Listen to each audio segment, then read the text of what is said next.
But anyway, parking is very, very important. You got to prepare for parking. Now, I talked a little about deer. We've had one failure of growers of the hundreds. Well, we're up to over 80, 90 growers throughout the country put in the U-pick business. This guy had 3 pet deer in his backyard and a deer feeder 50 feet with salt from his blueberry patch. And he wondered why he had a deer problem. No, you don't want to be feeding deer if you're going to do blueberries. Deer are not a problem. And there's some very, very inexpensive deer fences out there. And it's the same people that make the black stuff you see on the side of the road for erosion. They make a deer fence, which is dirt cheap, made out of that heavy-duty plastic which you put up. So if you have a deer problem, and most people don't have a deer problem, then it's a quick fix. Birds aren't a problem either. But you don't want to be sitting out there with a bunch of bird feeders next to your blueberry patch, because birds will eat blueberries. Japanese beetles, yeah, they'll come. They'll eat the leaves. 2 weeks later, you won't even know they're there. And Japanese beetles don't like blueberries. They like roses, though, and crepe myrtle. Okay, parking we covered. Location. Does it really matter where you are? No. Soil. Now, everybody says, well, I got clay soil. I got rocky soil. Blueberries don't care. Actually, most blueberries are grown in Maine. It's all sand and rock. They don't need a humus soil. What they need is water and fertilizer and drainage. Now, you may, if you've got heavy clay soil, do a raised bed. Now, I'm going to show you what a raised bed looks like.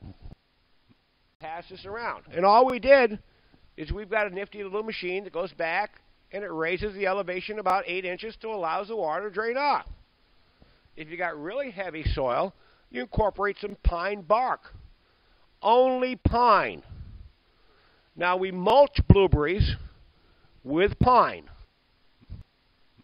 Now this is what a newly planted blueberry farm looks like. These plants are 4 feet apart. The rows are 10 feet apart. That's what it looks like. Please pass it around. Now, we only use pine mulch with blueberries for a lot of different reasons. First of all, we don't use oak. Why?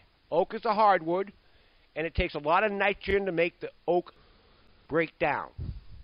The other problem is pine is acidic.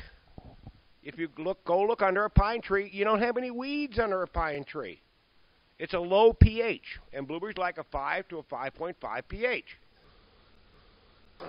Pine is a natural weed deterrent. Pine retains the moisture. In other words, you mulch 3 inch depth, conserves your water. But pine has a hidden benefit. It makes a fungus, which in turn turns into a microorganism which the blueberry plants love. So you only use pine. Compost is free. Right. The only problem is you haven't got a clue what's in the compost. Cedar, no. Juniper, kill the plant. Walnut, don't think about it. Only pine. And there's lots of places to get pine. It takes 80 yards of pine, a whole semi-load, to do an acre. And once you do it, it's a done deal. And every 3 or 4 years, you got to get a little bit to freshen it up. Okay? But you only use pine mulch, period. Pine shavings, pine needles, I don't care what it is. Pine, only pine. So everybody says, well, you got free compost down the road. No. You don't do that. You don't even use it as compost because you need to know what's in it. Unless you're there and you know what's in it, you don't want to use it. So that's why it's free in many cases.